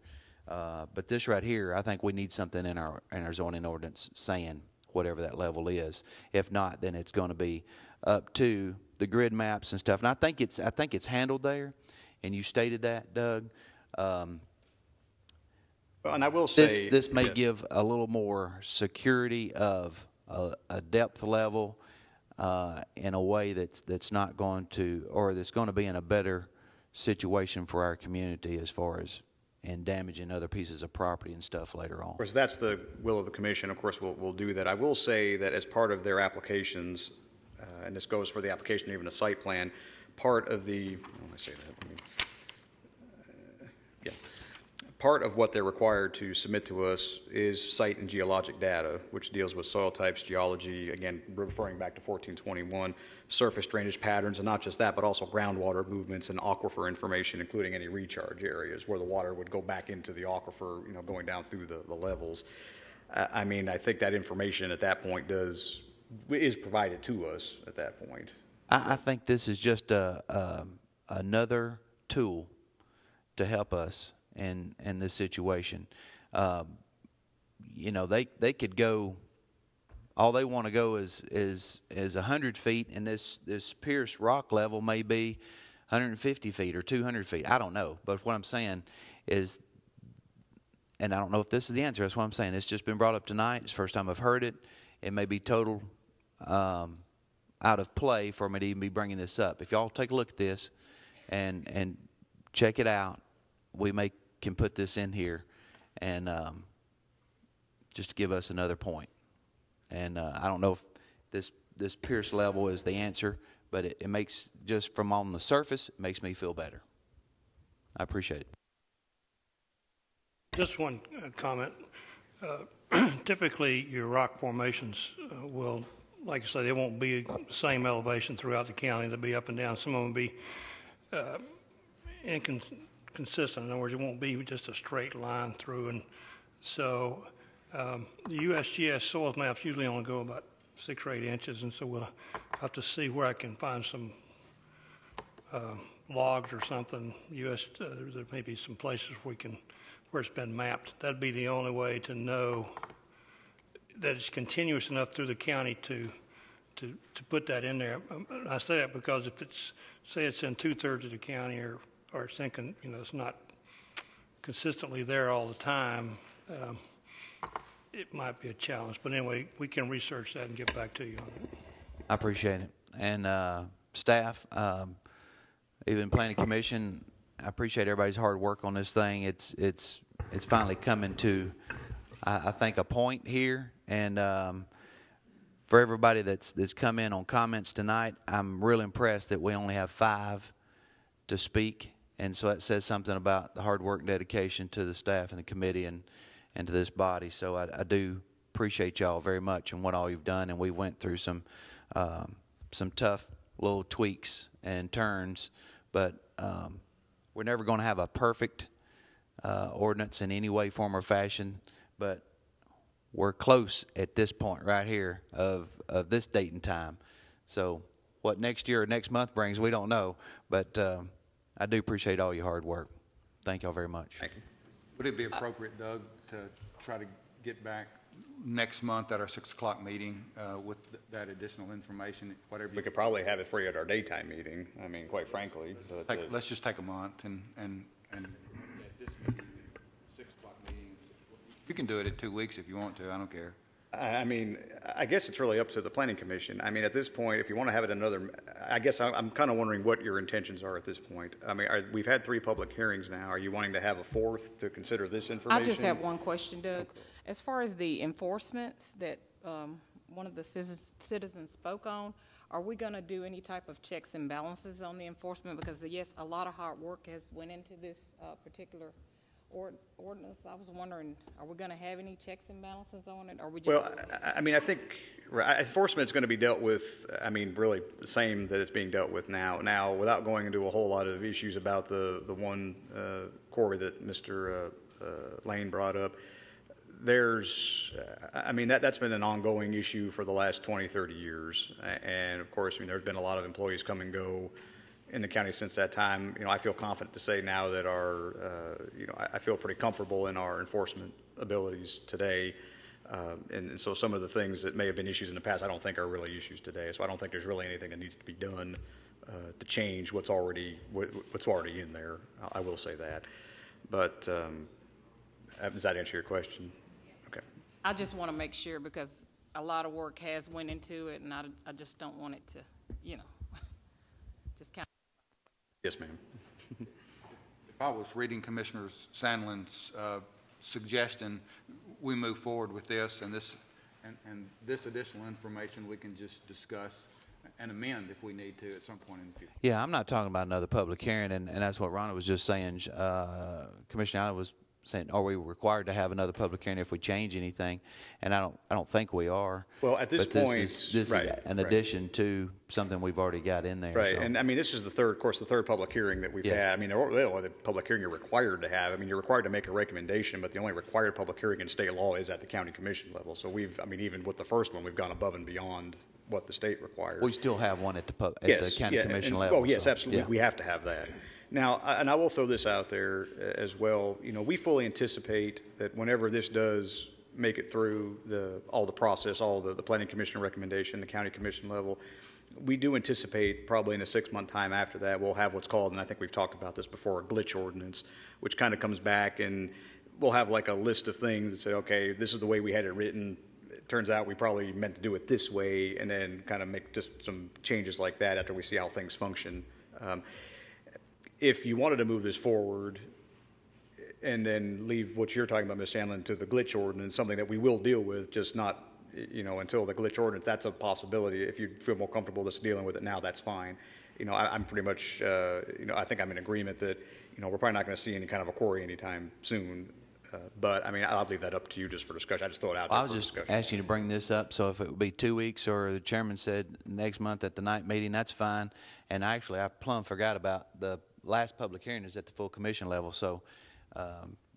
And I think that that's great. Right, and I mean, however you want to go forward, but I think there is something, and Mr. McCurry just kind of mentioned something in my ear that I think it's important for you to all understand.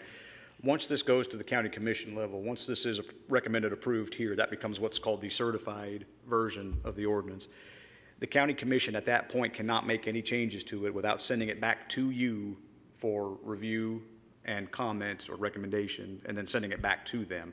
So for the county commissioners that we have in here, just so you understand, once it gets up there, it's not like a zoning change where you can make an amendment to the application. Once it's up there, you're either voting it up as is, or you're sending it back to the planning commission for changes. So just as a little FYI there. I have two quick things. So one of them I think is pretty easy. Throughout the document, we reference, certain sections of like Tennessee Code annotated, things like that. And of course, that's a living, breathing document, and those numbers from time to time can change. Is there anywhere in this document where we, say, or other governing language, that references that as those things change? Because, like, for example, just what caught my eye was there's something in here that talks about the conflict of interest, and it says, as adopted by the Rutherford County Board of Commissioners, April 12, 2007. If we adopt a new code of ethics, it won't be that one. See what I'm saying? I mean, I think for that we could probably put something in there, or any subsequent amendments or something to that effect. That, or we would just have to bring something through that changes the date, just a minor zoning change. I just didn't know if there was any sort of catch-all language up there that kept us current with whatever current codes are. I don't. And I'm really more concerned about like Tennessee Code annotated than like that. Well, as far as Tennessee Code annotated is concerned, I mean, I think by referencing the code, basically whenever you reference the code, whatever's in effect at that time, I mean, that's why we put it in there, is so we wouldn't have to keep changing the document. We just reference the state code. So if they make a change to the state code and it's referencing that section, you're going to the amended section anyway. So I don't think we need to do that. the points that you make about the other with the ethics, I think is what you said, the ethics resolution, I mean, I think that could be handled just as simply as putting in there or any subsequent amendments. Yeah, or latest, yeah, something to that effect. I think we could change that. I just want to get caught referencing outdated information. Right, yeah, but as far as TCA is concerned, yeah, I think that's why we reference the codes, is because whatever the version is, whenever we have to reference it is what we have to go by. So whatever changes made are automatically incorporated in here. And then the second thing I want to talk about is the Mr. Bruce's property on Shores Road. Yes. I feel really strongly that if he has current zoning now and he went through the trouble and effort and the expense to get his zoning, you know, I understand conditional uses expire, but zoning doesn't expire. And so I feel like if he's, you know, wants to maintain that zoning, then we need to look at either giving him commercial services. As I went through the chart in the back, commercial services felt more appropriate than even commercial node. So commercial neighborhood, you mean? Do you mean commercial neighborhood? Neighborhood, yes. Okay. I'm sorry. So I don't know if I need to make that as a motion. I don't know if we need to discuss that, vote on it, whatever. But I'm just expressing my personal opinion on Shores Road.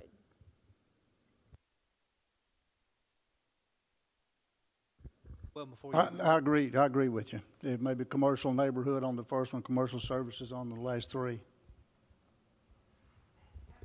Looking at the uses, I think even commercial services works on this one too. So I think commercial services worked on all of them. So again, staff's recommendations, we keep it residential. I would agree with Mr. Lynch. If we're going to go with a commercial node or a commercial classification, I would think the more restrictive the better. Because again, you're approving, it's not just like a conditional use permit where you've only got one or two uses. You've got a list of things, and most of them are not going to come back to you except as a site plan. So I guess this is a kind of combination question. How many of these throughout the county are we affecting that you think? I mean, there are others. There are some that are existing uses in areas that are non-conforming even today that will remain non-conforming. We're not affecting the use as far as that's concerned. I mean, I can't give you an exact number. I don't think it's just a huge number. I can't even give you a ballpark, honestly. You say a huge I say number? it's not a huge number. Okay. No, it's not. Well then, Josh, I guess the question to you then is, how hard is that going to be to defend? Well, I'll hope that there aren't any challenges, but there certainly is support in law for passing an entirely new zoning ordinance, and it's not surprising that that may affect some people and change some landowners' zoning. That doesn't mean we won't get challenges on the new zoning ordinance, and we might, which is why this process that you've gone through diligently for such a long period of time, and the multiple hearings and meeting at the schools and all of those things are very important for purposes of defending it should that come along the pike.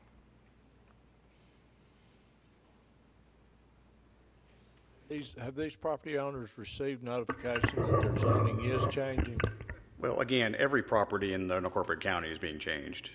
I mean, when we say that when their zoning is being changed, it's not limited to those who have commercial zoning. It's everybody in the county. So the notification, I mean, have we done a mail out to every single property owner within the unincorporated county? No. But for example, and this... It's a significant change to change from commercial to residential. Well, yeah, but I suppose, you know, at that point, what do you consider a significant change? Is any kind of a zoning significant? Is, you know, industrial to commercial significant? Industrial to resident? I mean, what constitutes significant at that point? I mean, and I guess the point I'm trying to make is where would we draw that line? Any type of commercial use to a residential use to me would be significant. But the notice we did provide, we ran notice of this in the papers. We put a copy. Of course, the website, our website has a copy of the draft ordinance and the map that people can look at. We had a ad running. Well, we had the notice of the meeting running on Channel 19 for this meeting as well. I mean, as we've done for all the other meetings, you know, we've advertised it fairly similarly. So. One more question unrelated to that, and it's back to the fireworks thing. Are we including this language, or is it in this draft? I hadn't found it. This is not in. We actually we just got done. A motion to put it in the yes, draft? that'd be good. I'm making a motion to put that exact language in the we draft. just got finished doing the draft, and then this came along. So, instead of printing a whole new draft, I make a motion to include that in the draft. I think I'll it'd second. be a good thing. Motion and a second to include in the draft 1101-T. Any other questions on that? Really, the big change is the first sentence there says, in extreme fire hazard conditions, and we had one of those this summer.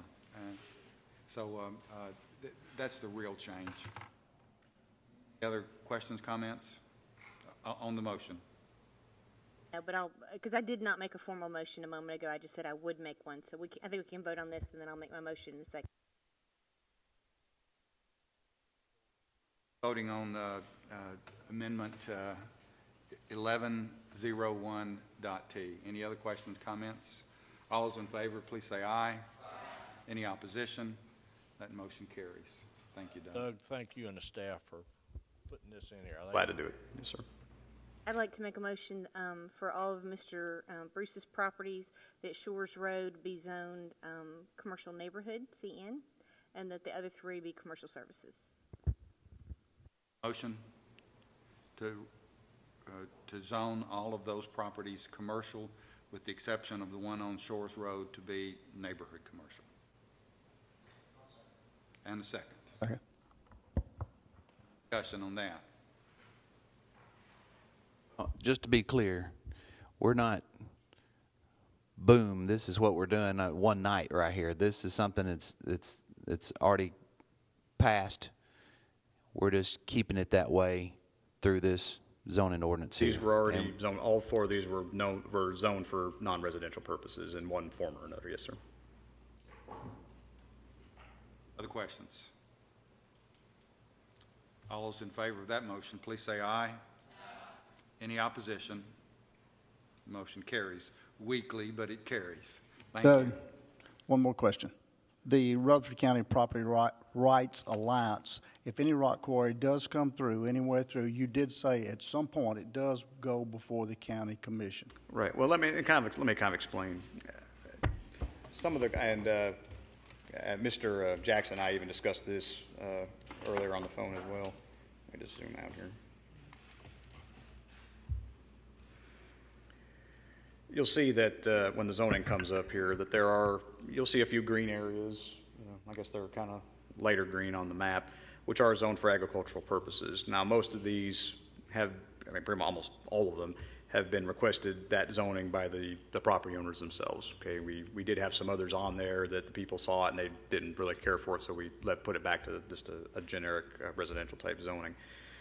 If somebody were to come in and identify an area in the county, regardless of really where it was, where they'd want to have the property zoned for the use of a quarry, the first thing they're going to have to do is either ask for a rezoning for either heavy industrial. At the time, before we made the change, it was just heavy industrial, or agricultural residential.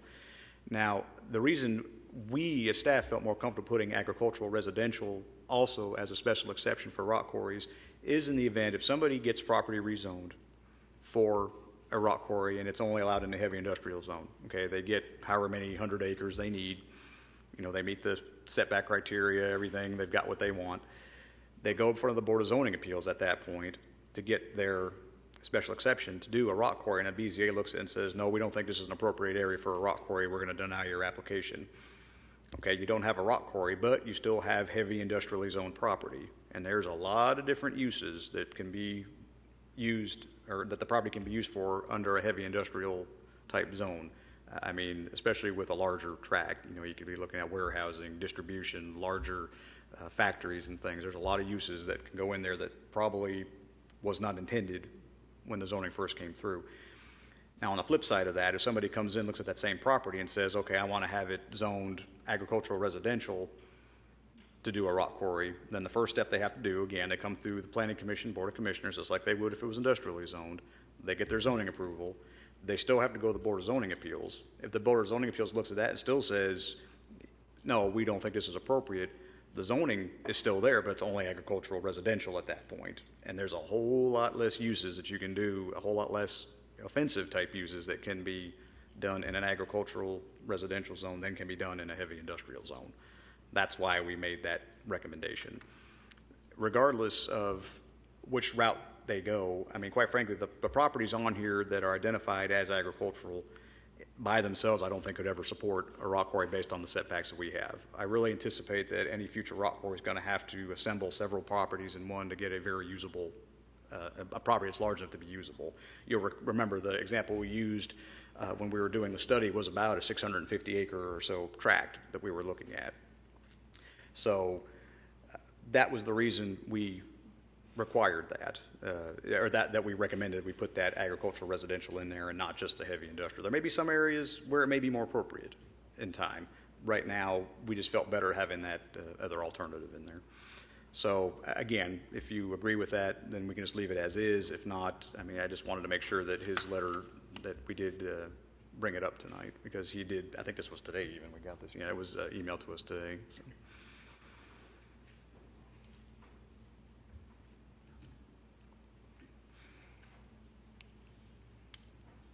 Questions, other comments? Taken us months, years to get to this point that we're at tonight, and I'll entertain a motion. That's the right phrase. I'm not shy. Mike. I'll make a motion that we send this county zoning ordinance latest draft to the full commission for a vote. Vote that we approve and forward to the county commission. Yes. I'll second it. As motion and a second. Excuse me, would that be as modified tonight? Okay, and you understand that at this, after this vote, we can't make changes on it. Okay. Steve. That was something I was asking earlier, for that change. Well, right, and that's, I mean, I think that's why we're asking. I mean, if it moves forward, if the motion carries, it moves forward, and then we would have to come back to your request, you know, in the glitch ordinance, I guess, or if it were sent back to planning commission from the county commission level. You know, if the county commission says, yes, we want to make that change, it would have to come back to the planning commission. You couldn't change it at the county commission level, I guess is what I'm trying to say.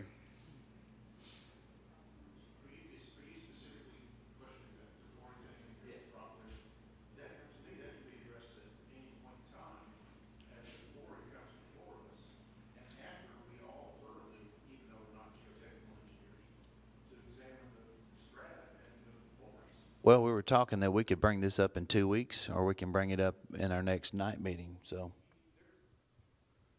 I don't think there's a problem in bringing it up in 2 weeks myself. But I'm telling you, I'm saying that nobody here is qualified as a geotechnical engineer to come up in 2 weeks with a sound solution. That rock could be anywhere. It could be. It doesn't even have to be a full sheet of rock. It could be staggered giant lumps of rock, which may or may not, whatever particular site that comes up, that's just such a gray area. We will never be able to put our finger on it until somebody gives borings and water table information to the commission at that time for an approval. I mean, that there's no way. Dale, correct me if I'm wrong, and I'll be happy for you to supersede.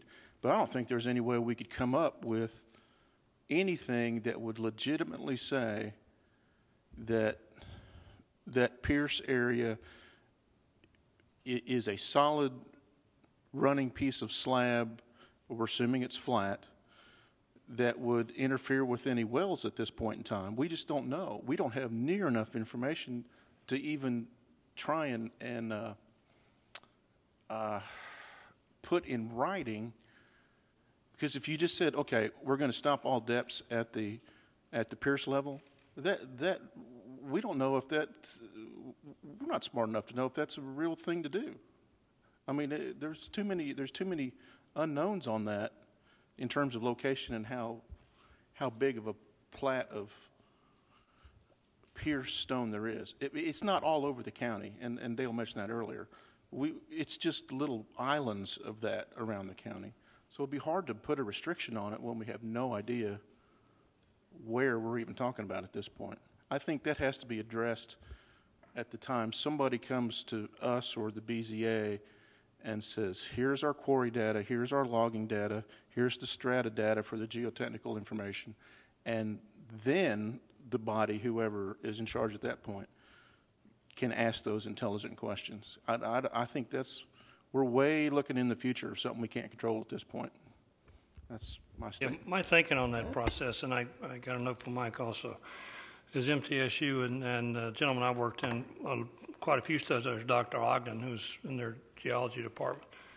Until I talk to him, I won't be able to. But I agree with Mike. It's to assume it's continuous throughout the county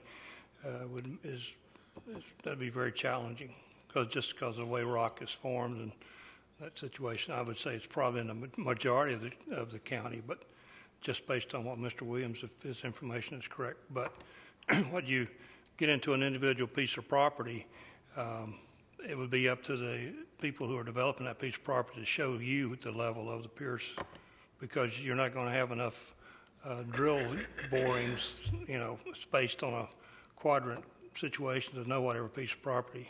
You can assume an average depth.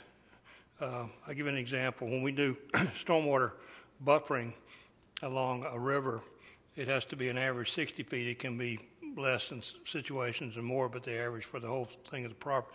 I think that's what you're going to get into when you get into the rock. You may find some of it at 100 feet, maybe 20 feet, whatever. So an average depth of 60 may be a good average for the county, but for a specific piece of property, there's going to have to be individual soil borings to prove that is there. Now, Dr. Ogden has done a lot of stuff in cave spelunkering, that kind of stuff. I use his name because I've dealt with him before on some other stuff, and he would be the first one I'd call. I don't know where I'd have to go from there. I'd still appreciate it if you made the call. I know you got plenty of stuff to do. Just to give you something else to do. But like I said, I think it's handled in here with the grid maps that it's talking about you have to provide, and the core samples, drill samples, and all that sort of stuff. But I think on the surface, this may be an answer here that I would like, but we may not get a case for years, an application, and then when we do, then we can infiltrate in at that point. But I may not be here, you may not be here, and that's something I think it would be very beneficial, though. We'll come back with that. And as Mike said, it may take a little more than 2 weeks, depending on how ready the information is. What I was talking about, we could begin that discussion, but if we pass this and we can't make any adjustments to it until it goes before the county commission, and that may not happen for a couple of months, we could still have that discussion at any point in the future after the new ordinance is passed by the county commission, if it is passed by the county commission. Then we can always adjust it at that point in time and go back. That's what I'm saying, Steve. We don't have any magical number that we have to come back. This is kind of new ground that we're plowing right now, and if we open this thing up, we could go into months. I could see this discussion going into months and months and months, and what we have right now is a little different than what's proposed, but none of that is addressed either now or in this new ordinance, either one.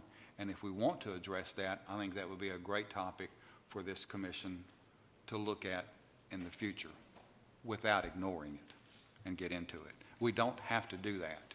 We don't have to do it right now. And I will say, kind of dovetailing along with that, Mr. Chairman, Chairman Phillips is correct, and whenever this is finally approved, there's not a time limit that you have to adhere to that says you can't make amendments for so many months. We talk about 6 months for a glitch ordinance to fix things, but that would just be when we came probably with several different things at once. But there, quite frankly, if we're working on that information that you're asking about, if this takes effect, let's just say for the sake of argument, it takes effect in October, there's nothing that says we couldn't be back in front of you at the very next meeting after this takes effect saying this is a proposed change to that based on that information that you want, and it could just be amended in like we would do it today, making a change to the zoning. So. Questions, comments, ready to vote? Mike? I've got a comment. I've wrestled with this for 6 to 8 months, maybe a year now. And I'm going to have trouble voting for it because it does not include conditional use permits. And the reason being, I'll give a specific example. there's a chiropractor past Compton Road on Lascassas Highway that has a conditional use permit that is specific to him, as I understand it, and specific to the property. And it's in a residential neighborhood. It has never caused any problem. But there's no way on God's green earth I'm going to vote to rezone that thing with a multitude of uses on a permanent basis. And to me, the elimination of the conditional use is it will keep small businesses from starting up because it'll be harder for them to get zoning. And I always like to see a small business zone, start up. And I've, not directly, but indirectly, I've had a conversation, had a reply from Sam Edwards, and he says that who has spoken to this group many times. And he says that what we were doing was well within the scope of the law. And I am yet to see why we are eliminating them. So I just want to throw that out there. And in response to that, Mr. Vaught, I guess, now I haven't had the conversation with Mr. Edwards that you had, but I feel that what we're, right. Okay, well, and without knowing the exact extent, content of what the conversation was, it's difficult to comment on.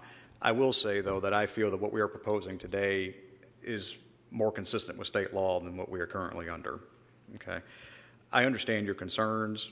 I also know that, in the past, we've had, I'll speak for myself, I've had concerns about properties that were approved under the manner you're talking about, where you leave the property zoned residential, but you give it a conditional use permit for a business use. In essence, you're rezoning the property. There's no sense in doing that.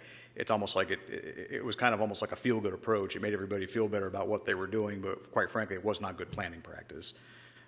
So I'll just throw that out there. But now, the comprehensive plan and what we have now, that what we're under, I think gives you guidelines to go by as far as future land use, proposed future land uses in certain areas.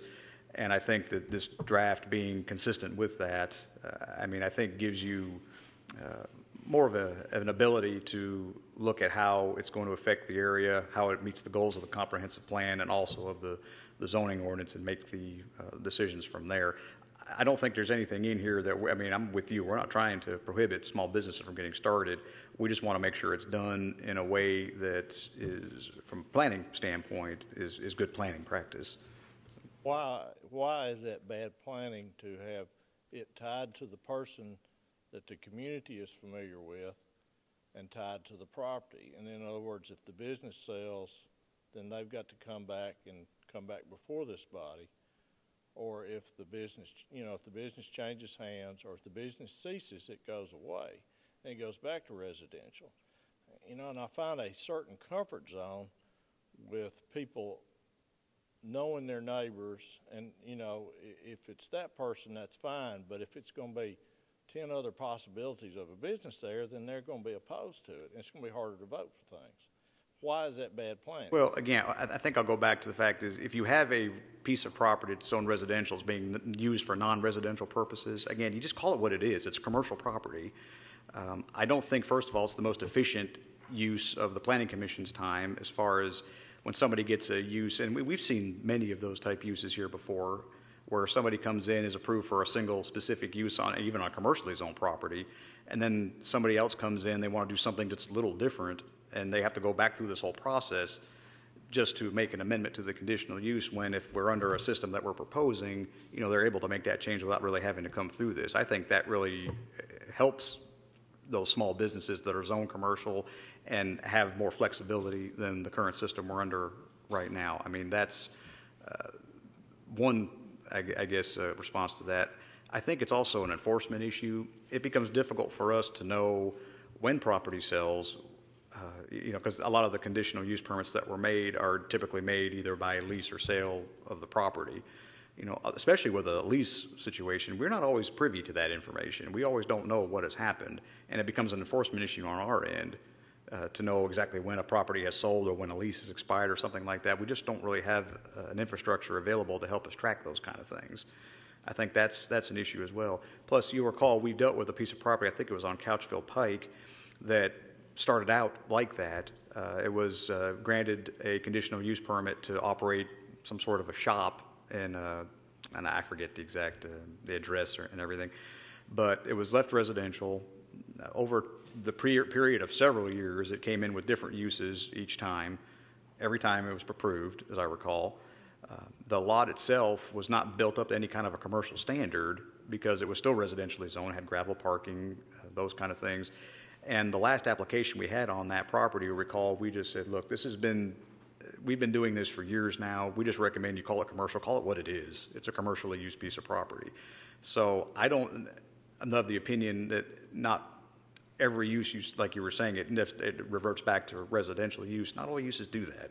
And that's a good example of not all uses doing that. Sometimes they just continue being used in a commercial manner and are never brought up to the standards that they should be brought up to. And, finally, I'll reiterate, I think the system that we're proposing here, we still have conditional use permits. They're not called that. They're called special exceptions. They're routed to the Board of Zoning Appeals, which is really where they should be going. So that is still there. It's just not something that you'll really be considering anymore, and neither will the County Commission.